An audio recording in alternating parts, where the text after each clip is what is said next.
头拄听到的是花莲县长上新的说明，所来为大家来整理昨昏即届花莲大地震的伤亡。根据内政部消防署的资料，到今日早起7点的统计，这场地震计共造成9个人死亡，1038人受伤，其他也有即马有96个民众受困等待救援，也若失去联络的民众有48个人，主要拢伫花莲的矿场。目前花莲甲新北拢也是第1级的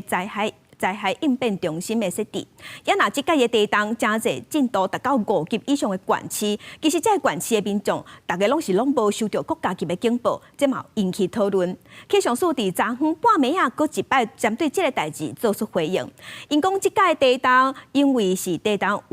有报的系统、有警系统，就是讲地震的规模无遐尔大，所以才造成有7个县市并无发出这国家级的警报。未来会调整发布的标准，卖增加一寡存救的空间。咱来听地震中心上新的说明。